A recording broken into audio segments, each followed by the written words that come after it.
Ashford. I'm honored to welcome our speakers this evening, Michael Ondaatje and Michael David Lucas. We're here to celebrate Michael Ondaatje's long-awaited return to poetry in A Year of Last Things poems. From one of the most influential writers of his generation, A Year of Last Things is a gorgeous, surprising poetry collection about memory, history, and the act of looking back. Mr. Ondaatje's poems are sometimes witty, sometimes moving, and always wise, taking us back through time by way of alchemical leaps, unearthing writings by revered masters, moments of shared tenderness, and the abandoned landscapes we hold on to, and rediscovering the influence of every border crossed. Michael Ondaatje is the author of 7 novels, a memoir, a nonfiction book on film, and several books on poetry. He's received many prestigious awards, including the Booker Prize in 1992 for his novel The English Patient, which became a major motion picture that won 9 Academy Awards, including Best Film. Mr. Ondaatje was born in Sri Lanka and now lives in Toronto. Facilitating tonight's conversation is award-winning and best-selling author Michael David Lucas. His debut novel, The Oracle of Stamboul, was an international bestseller and translated into more than a dozen languages. His second novel was the award-winning The Last Watchman of Old Cairo. Mr. Lucas's writing has appeared in the New York Times, Wall Street Journal, Slate, National Geographic Traveler, and Georgia Review. He lives in Oakland and teaches at our very own San Francisco State University. We're in for a rich and thought-provoking discussion this evening. It's my pleasure to introduce Michael Ondaatje and Michael David Lucas to Dominican University. Let's welcome them to our stage.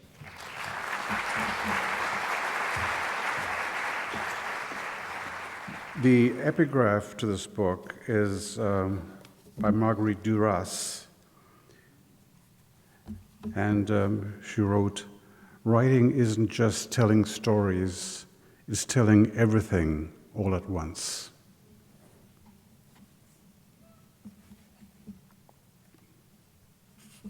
This poem is called Lock. Reading the lines he loves, he slips them into a pocket, wishes to die with his clothes full of torn free stanzas and the telephone numbers of his children in far cities. As if these were all we need and want, not the dog or silver bowl, nor the brag of career or ownership, unless they can be used, a bowl to beg with, a howl to send a friend, as those torn lines remind us how to recall. Until we reach that horizon and drop or rise like a canoe within a lock, to search the other half of the river, where you might see your friends as altered by this altitude as you. The fresh summer grass, the smell of the view, dark water, August paint. How I loved that lock when I saw it all those summers ago, when we arrived out of a storm into its evening light and gave a stranger some wine in a tin cup. Even then I wanted to slip into the wet, dark rectangle and swim on, barefoot, to other depths, where nothing could be seen. That was a further story.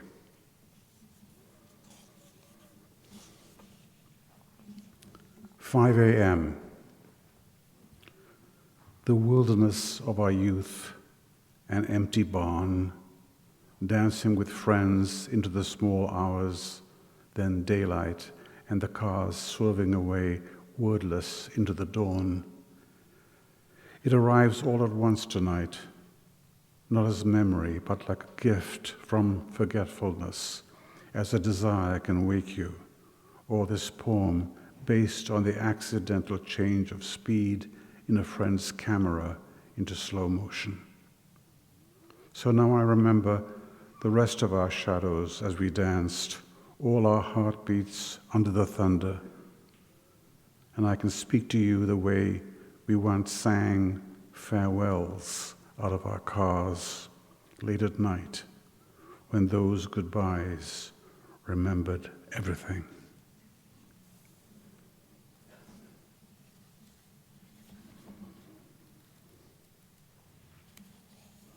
Two photographs.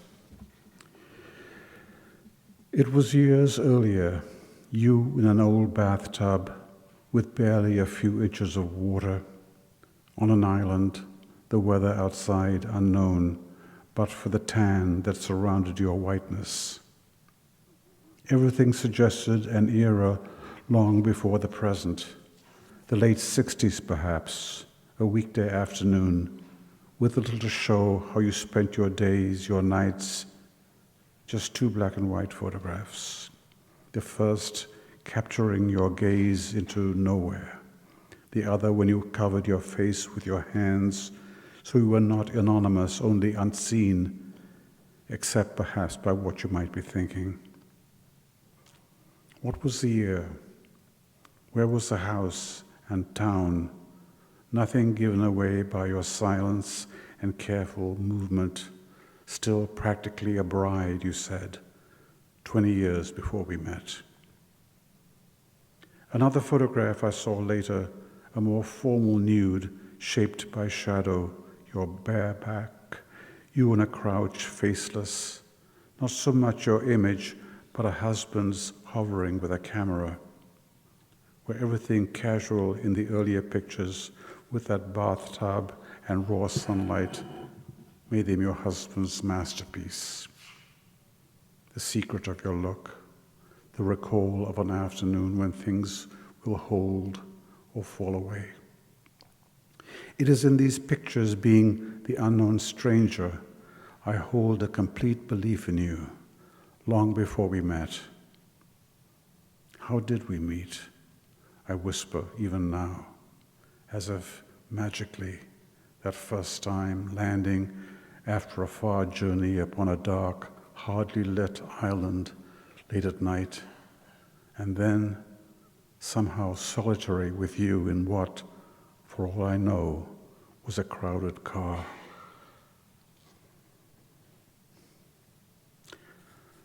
This poem is called Definition, and began with me looking at a Sanskrit dictionary and improvising off that. All afternoon I strolled the plotless 1,300 pages of a Sanskrit dictionary, with its verbs for holy obsessions, the name for an alcove of coin washers whose fingers glint all night with dark lead grains of silver. Here, root vowels take an accent at high altitudes, the way dictionaries speak over mountains, a single word to portray light from that distant village reflected in a cloud, or your lover's face lit by the moonlight on a stage. Landscapes nudge the dialect. In far places, travelers know a faint gesture can mean desire or scorn, just as a sliver of a phrase thrown away hides charms within its grammar. Our guru, someone with a light touch, derives from that short vowel alone and before a single consonant.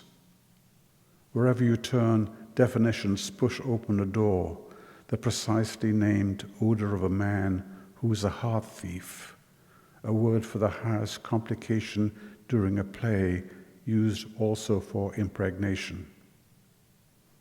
Attributes of character link themselves to professions, a metal worker, the river merchant, the commissioner of oaths, the census taker of birds who continues the medieval art of whistling, those who carry bees on their arm like a dark flame, the sullen recluse who was once the author of a prayer.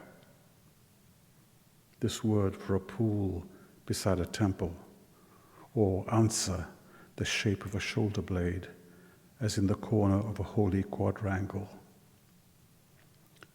The ancient phrases give you the coin of escape, that epithet for those who return to broken relationships repeatedly will row you away from confusion or remain only for remembrance.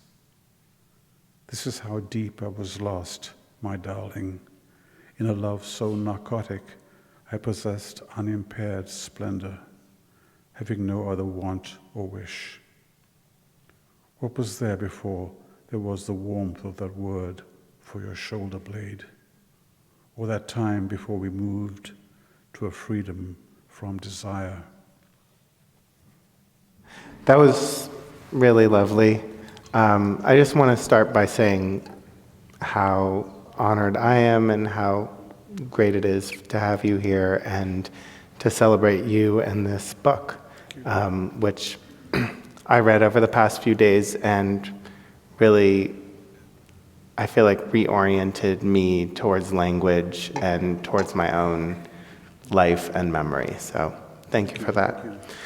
I think my first question is just thinking about, I was looking over your work and came across one passage right at the beginning of Running in the Family, your memoir. And right at the beginning it says, "For 25 years he has not lived in this country, though up to the age of 11 he slept in rooms like this."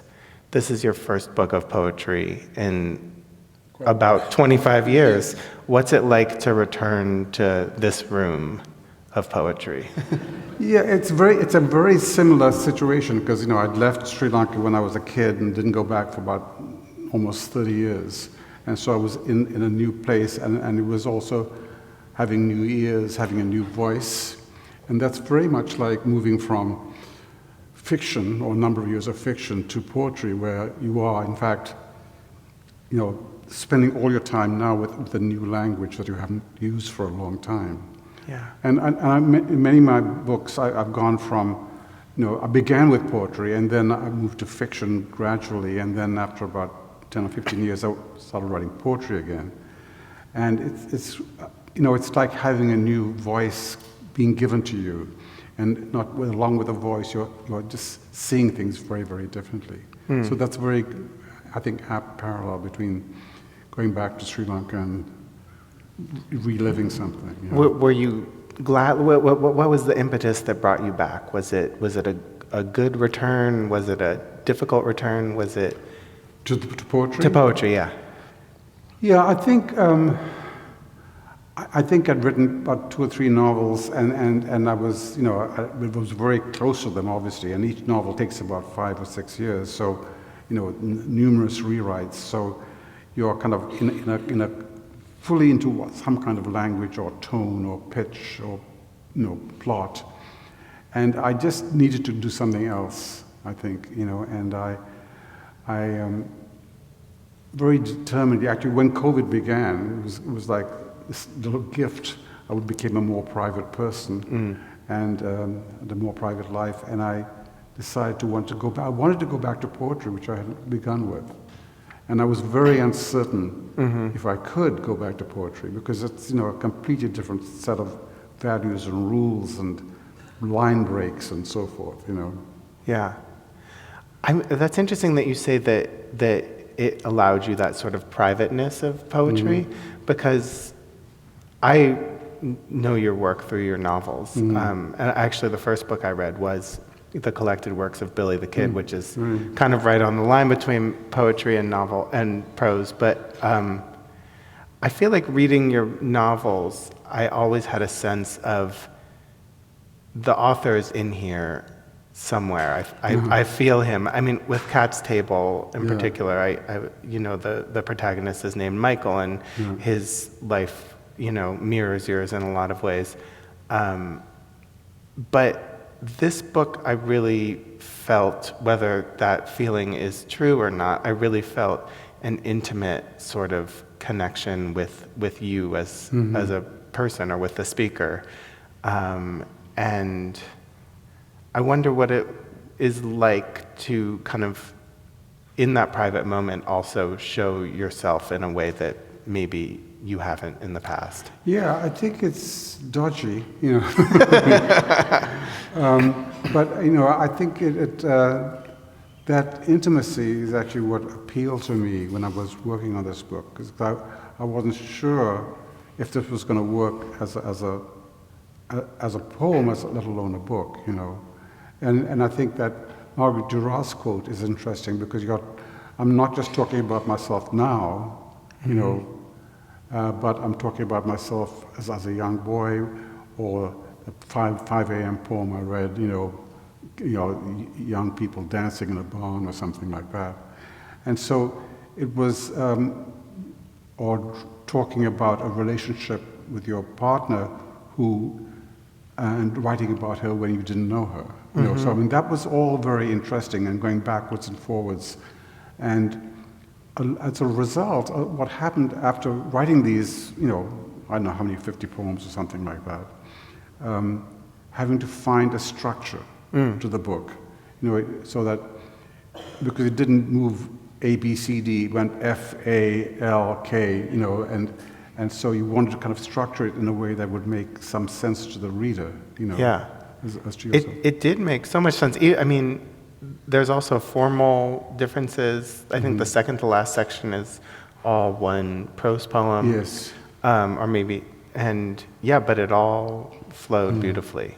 How did you, I mean, I've read, you've written beautifully about structuring fiction, particularly in your book, The Conversations, which is about film editing, but, you know, there's obviously the corollary to fiction. How do you go about structuring a book of poems? Well, I know when I was thinking about the collected works of Billy the Kid, that you mentioned, because I remember that was the first attempt I made from poetry to including prose. You know, if it was going to be a Western, it couldn't just be poetry. It had to be cowboys leaping on horses and going to the next town and causing trouble and coming back. You know, that kind of plot line, you know. So I remember placing all these sections I'd written, not necessarily yet in the right chronological order for a book, and looking down and going, no, this is too close to this. You have to have a lyric here, and that would create more tension between the drama and the lyric, you know. So, and in many ways, that remembering that structure or attempting a different structure to the one you wrote in became very interesting to me in the book. Yeah. So you mentioned a couple of the sort of themes that you return to. It is a book about memory, but what I loved is it's about these kind of ghost memories, like the memory of your lover before you met her, or the lives you didn't live. Yes. But one of the things that really struck me was the subject of the poems is multifarious. It's lots of different people, and many of them are friends. I just loved the way that you wrote about friendship, and I'm curious to hear you talk about how friendship sort of sustains you as a writer, both friends with writers and non-writers. Yeah, I mean, I think, you know, writers are not solitary people. So, you know, I mean, you depend on friends, and you depend on, you know, who influences you all through your life, you know, and then you're often surprised when you go back, especially when you're writing, you go back and try to, oh, it was that person who reminded me about this. And what was quite odd about this was, because at some point in this book, I talk about a character called Skanda, who appears in an earlier novel, or in fact a couple of places. And the name was a name I remembered from being at school in Sri Lanka as a 10-year-old boy. So suddenly this character, now I bring back into the plot of this story, and, you know, suddenly you realize that, you know, he's a live force. He's not just a character in a book. So he can do different things. And that was actually the most moving thing to kind of find, in a way, and that I could go back and re-articulate a character, you know. Well, yeah, no, that was like one of those ghost memories. Like, yes. it was the memory of a friendship that was actually a friendship with a character you wrote. Yeah. And then that veers off into, Father Barnabas. Oh, yes, the killer. So the title of the book, A Year of Last Things, is, has this sort of elegiac tone to it. And I was wondering, that poem, November, really struck me. I was wondering if you might read that. Yeah, sure. And then also maybe just talk about that poem and the sort of feeling of looking back and what it's like to write a book of poetry like that. Shall we read up there or down here? Whatever you like. This is called November. Where is my dear 16-year-old cat? I wish to carry upstairs in my arms, looking up at me and thinking, be careful, dear human. 16 years. How many days since I found you as if an urchin in a snowstorm, and you moved in, assured, learned the territories of the house and what became your garden. Only now do we see the horizon where you paused 2 or 3 times, then slipped into. Was it too soon or too late, that last summer of your life, when we watched you walk down to a river to take a sip from its ongoing pleasure? Oh, Jack, I miss your presence everywhere, in the corner of rooms, in every chair, or nesting in a cardboard box. Take me back where the past can again enter those early remembered rooms, our snowbound street. Lift me upside down in your arms. I cannot stand it. I need a journey too. Have I slept my life away? Do I understand anything? Will I wear a bell like yours into the afterlife where language no longer exists and we gather only linked sounds like oars from a passing boat? Those few syllables to recall tenderness. You no longer wait for us. All day long, Basho wrote, a lark sings in the air, yet he seems to have had not quite his fill.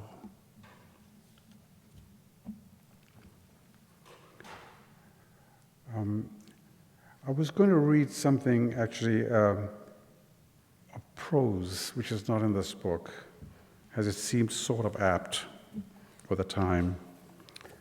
So if you don't mind, I'll read that. This is from Divisadero, which I wrote not very far away from here in Petaluma many years ago.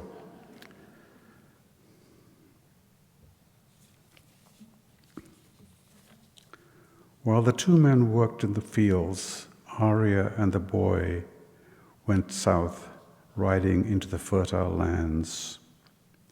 They stopped wherever they wished.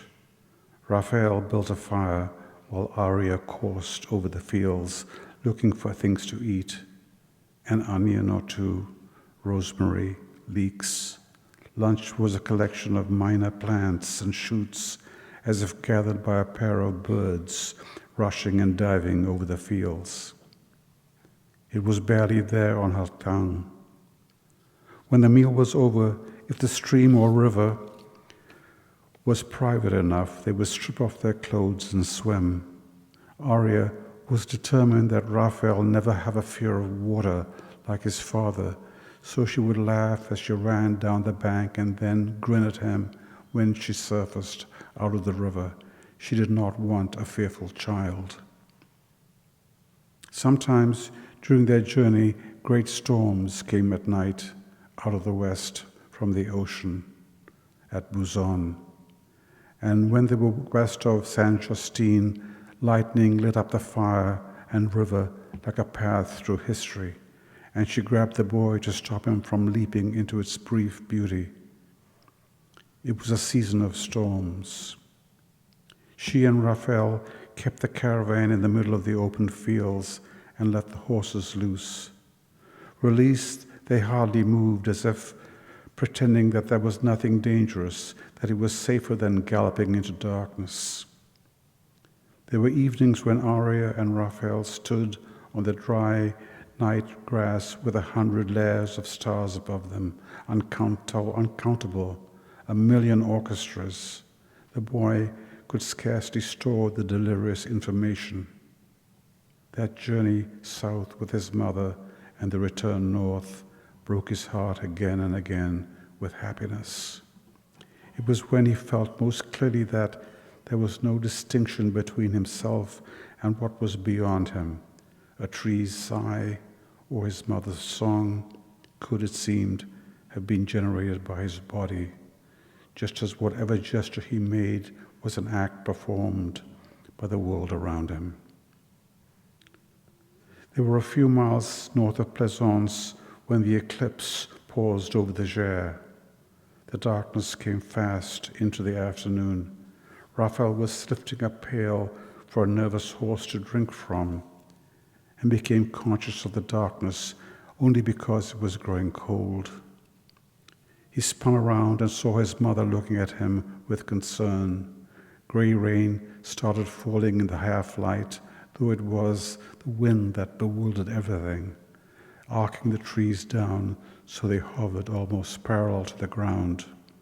He saw the horse's eye lolling, distracted in front of him, as if it too were part of this peculiar nature. He did not know what an eclipse was. He thought it might be some vengeance that came with the end of the world.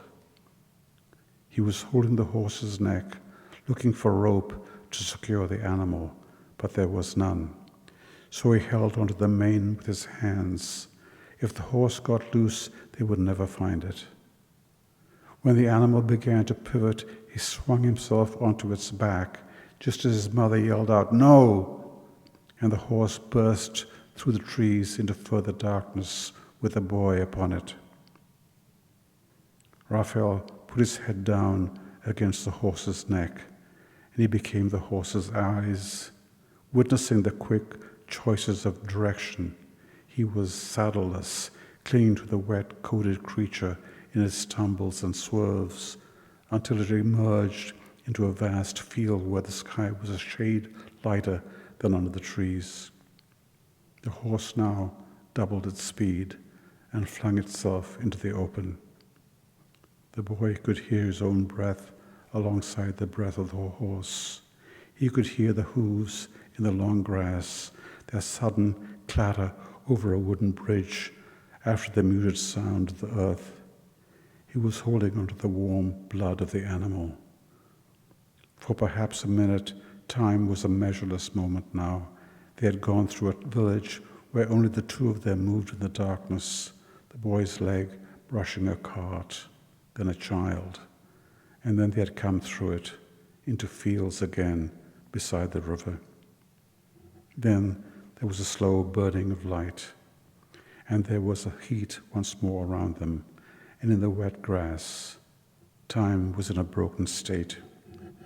The sky appeared filled with bright moonlight, though it was day.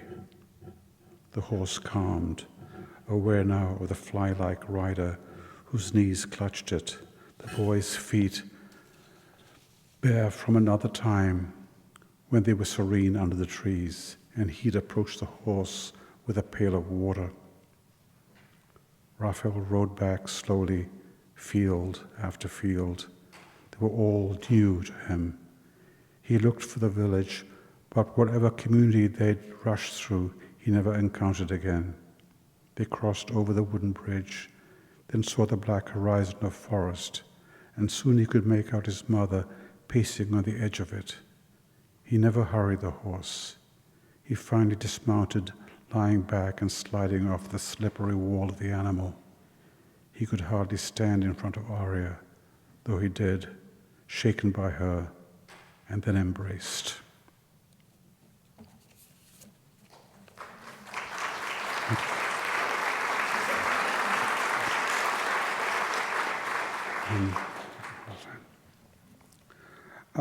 I'll read a couple more poems. one I thought I'd read was about being at school in England. I grew up in Sri Lanka, where I went to this wretched school in Sri Lanka, and then I went to school in England, which I went to a wretched school. And they had a system where if you were good at one subject, you ended up in the Latin sixth or the English sixth or whatever the final year was. And if you were not good at anything, you ended up in the geography sixth. So I'm going to read a poem about that and then have more conversation, hopefully.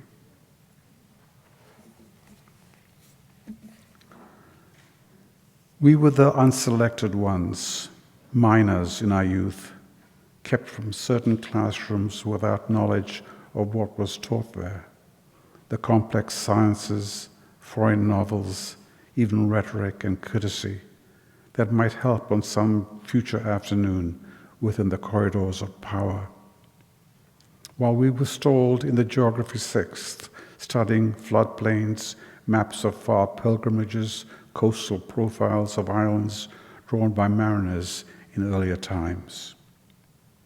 Still, I made my best friends there in that class, where we talked without pause and with no fear of boredom. David Giron, Stuart Blackler, Jeff Mayle, Jeremy Bottle, all my sad captains, raucous beyond midnight at that wise age of 17.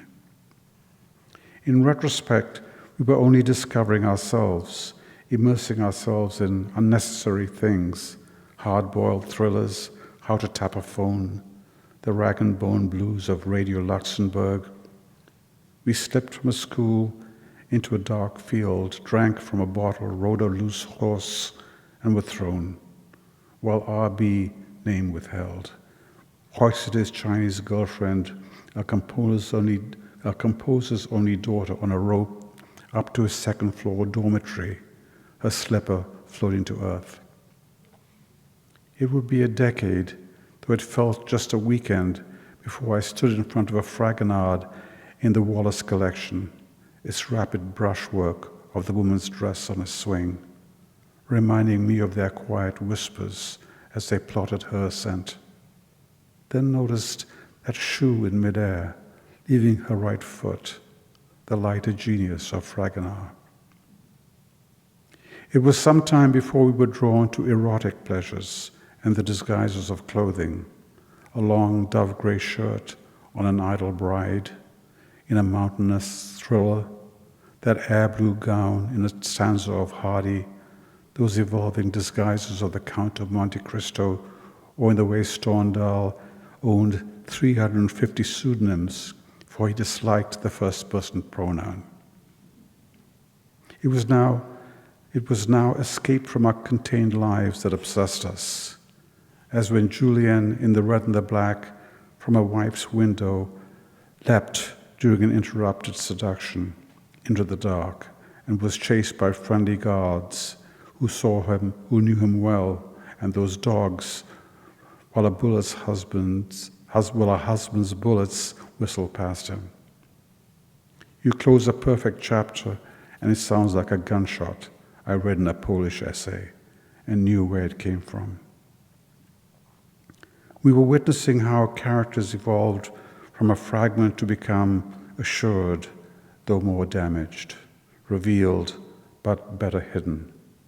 Youth never remains a sentence. Even if some were pulled by thick ropes into dormitories, while others, thrown by the horse, lay drunk on the grass without hope of significant life. And yet, with those dutiful maps of pilgrimages had come the sudden discoveries of unnamed islands, though we still had no idea whether we might leap up or down into a further story.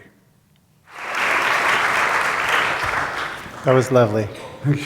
And I appreciate it because it is a nice segue to my next question, which I think that just listening to you read, switch back and forth between poetry and prose, I think solidified for me just how poetic your prose is and how novelistic your poetry is.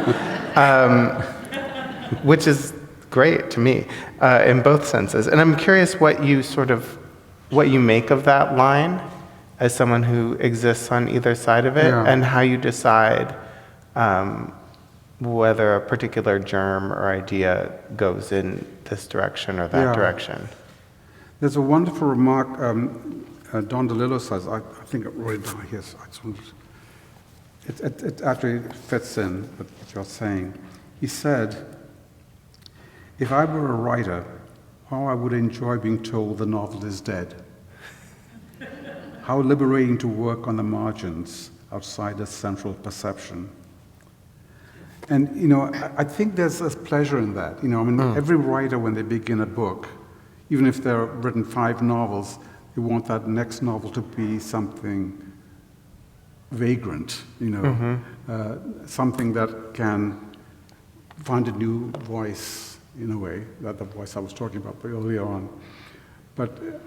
And I think that's the real pleasure of that, and you're not quite sure what you're going. This book was written with a lot of uncertainty. First of all, I haven't written a book, a poem in 20 years, and it just became so essential for me to try and make it work, and obviously would draw something from my past, and draw something from the past in terms of my own life, but also in terms of what you learn about prose, and that language. And I think the DeLillo quote is kind of interesting because it gives you a huge freedom to, if you don't have the basic rules of a novel or a poem, you can discover it, and it becomes more exciting, I think. Yeah, and when you're making discoveries as an author, that's the best reading experience. Yeah.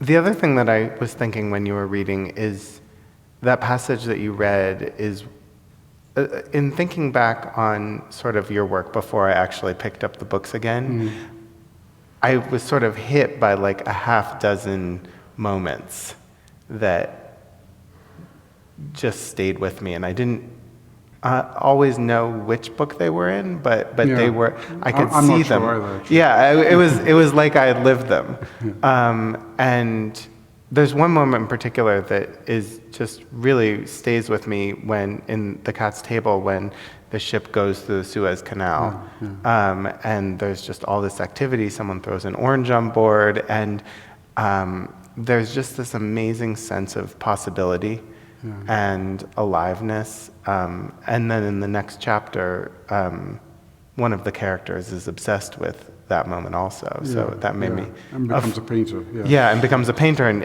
all of his paintings are of this moment. And so what I'm wondering is, for you, do you start with that moment, or do you come to that type of moment in the process, or... I came to that moment. I was about almost halfway through the book, and it was almost like the landscape of a trip from Asia to England will go through the Suez Canal, which is like a halfway point. And it was like end of Act 1. And the end of Act 1 is always, especially if there hasn't been an act break, is always fantastic. If you think of all those movies, where Tom Courtenay on the train and something happens to him there. But that Suez Canal was like the end of an act. It was like the halfway point, in fact. And I had not an idea about writing that scene until I started to write it. Wow. And also I have to admit that I don't remember the journey to the Suez Canal much, which gave me a huge freedom. Yeah, but like, how beautiful is it that you don't remember it, and then you create this memory in thousands of people's minds that are just staying with them as if they had lived it. Yeah, complete fake. Yeah, but it's like one of those super fake handbags that is indistinguishable from the real thing. Yeah, no, it often happens. Sure, if you kind of ask some writer about what scene we remember of that book, they're saying, oh yeah, that one, I remember that one, but I don't remember it that well. I do remember that one well. But it was not having really witnessed, but it was imagining it, but with some information about, the pores of the canal or the speed of the canal and so Yeah. forth. Yeah. I wrote in my first book, there was a fake novel that I put in there, and I had a couple excerpts from it. And it was kind of annoying that, like, one of the most common questions I would get was like, I've been looking for that novel everywhere and I can't find it. That's wonderful. That's great. But, like, that's sort of like the only way you can write a perfect novel is if Yeah. it doesn't actually exist. Yeah. Or it gets lost. Or it gets lost, yeah.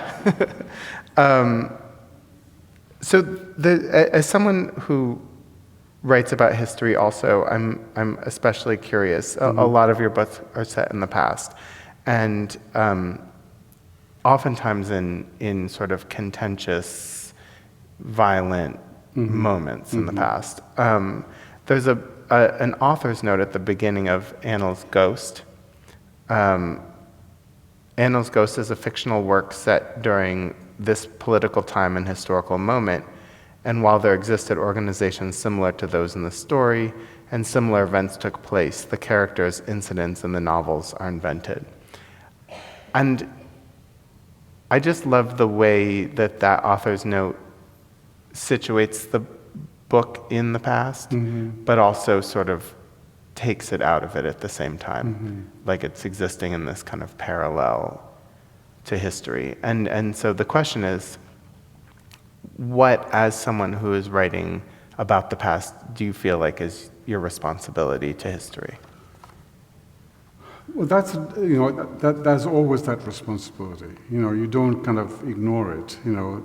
But you only know so much. I mean, even if you go back now to some place and try and investigate what happened there, it's very difficult.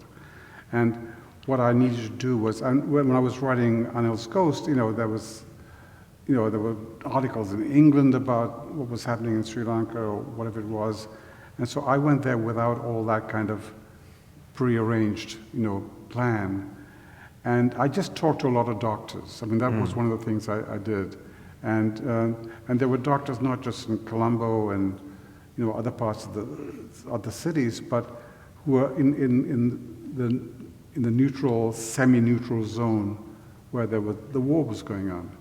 And I spent a lot of time there, and you were just learning about daily life. So, for instance, if they were performing an operation, they would always listen to the radio, and if the radio station was playing it in English, then they had to translate it so that, the cricket match could continue, And somehow that kind of intricate, doubling of the reality of a war convinced me that this was more believable in a way, than usual guns going off. Yeah, no, I mean, that's what made it feel so resonant, I think, is those little details, and yeah. Let's see here. So many of your books, I was thinking about, really deal with, colonialism, war, really highly charged topics. And yet they don't feel like capital P political because they're so rooted in the characters' experiences. And I'm curious about your thoughts about how politics does and should live in literature. I don't think there's any rule about that. Yeah. I really think, I could just as validly read a very political book with fury in it, as one that kind of depicts a world. I think one of the things that was happening when I wrote Anil's Ghost, which is a very, obviously, a central book in terms of this subject, was, that there was all these kind of very 500-word editorials about what was happening there. And I just didn't want to kind of fall into those kind of truisms, or tropes. And so I essentially kept it, I was dealing with real people as opposed to, the political voice. I think it may be an error, but I think what I felt that. We're getting towards the end, but I do have a couple last questions. So I was thinking, totally unrelated to this conversation, just about thinking about who are my favorite living writers. And when I was making that list in my mind, so many of them were Canadian.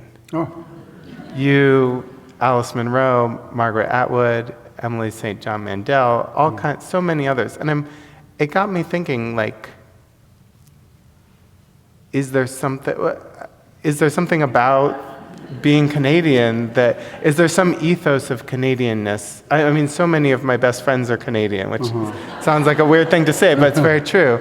And is it me resonating with this Canadianness, or is there something that you feel sets, Canadian authors apart from the rest of Anglophone literature, and what is that? I've never thought about this before. No, I don't know. The water? No, I think what happened was there was a lot of watching from Canada south of the border to what was happening in American literature. I mean, I think one of the interesting things that happened when I was writing this book was that thin line between fiction and poetry. So I'm along with some other writers in Canada, especially, an amphibious writer. I'm water, land, fine. But then you find that in American literature. Raymond Carver, who is a great short story writer, is an even better poet, I think. And it's just wonderful I spent a lot of time reading his poetry again, and they're stunning poems, which I hadn't read until about 8 years ago. And I don't know why the Canadians are suddenly kind of temporarily, doing well. But, Mavis Gallant is another great, Canadian writer. So I think, I don't know, I'm stunned by this question. I was like, oh gosh, she's heard this question so many times, this could be annoying. Never been asked before. And then just to end, what are some writers, living or dead, that you feel like your work is in conversation with, or is inspiring you, or kind of getting you out of bed in the morning? I'm having difficulty reading books right now. I mean, I think partly because I was writing poetry, I couldn't quite get into novels again, So it was odd books like When We Cease to Understand the World. Oh, I love that book. Yeah. I mean, it's quite startling. And then, of course, every name has gone through my head right away. But, so I can't even give you a name now, but I love the short, great novels, mostly, so I'm fading on that question, sorry. No problem. But who do you feel like your work is in conversation with in sort of like a global sense? Like, who are you writing towards in the sort of like great dinner party of literature? I've never been invited to the great dinner party, so it's not going to happen. But I don't know. It's a tough question. This is, you've got to give me more warning. So I'm giving you tough ones. I thought these were. I don't know. I mean, every writer I like, I kind of their names have suddenly slid into the darkness. I'm sorry. I can give you some names sometimes. I mean, DeLillo was very, very good at one time, and. So, and some of the poets, I mean, Polish poetry interested me during this time. Perhaps I could read one poem to answer your question. Yeah, that'd be wonderful. Because it goes outside of the usual location. It's called Wanderer. Let us speak about our enormous flaws as told to us by others. Accountants, wives before leaving, about how we deceived ourselves, even our dogs, by ignoring their concerned pre-walk, tear-stained howls. Though they rested often on our chests making sounds like old ships. For there is only, but always, a small tunnel of escape for forgiveness. As with any novel or film, you hang onto character rights and where you came from. There's not much to leave when you're only 15, we are told. My friend's family in Warsaw during the war was fed and kept alive by a German deserter who roamed Europe like Odysseus, even joining them in their escape, pretending to be mute while they taught him Polish. A dissolved genealogy that let him cross borders and war zones with them, finding a path through various armies. He knew already the great engines of this world do not run on faithfulness. Without a homeland, he was for a while a father to his children. And later, more than once, needing a passport, he married more than once. With dialects and port-accented verbs, he could sing in 4 languages about departure.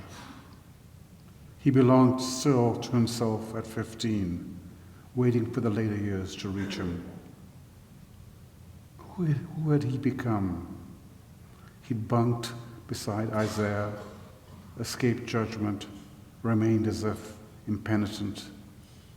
He felt comforted only when, as with the dog, it became difficult to know if accusations meant damnation or contentment.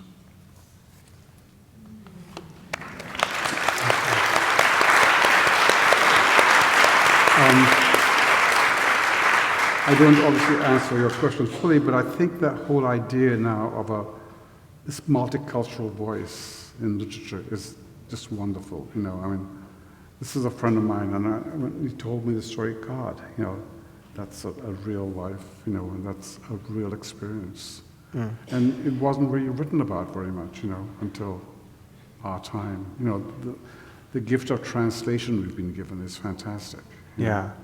But I love that because there's that, and then there's also just like the humanness. Yeah. You know, he's stripped of his identity and just becomes a person. Yeah, yeah.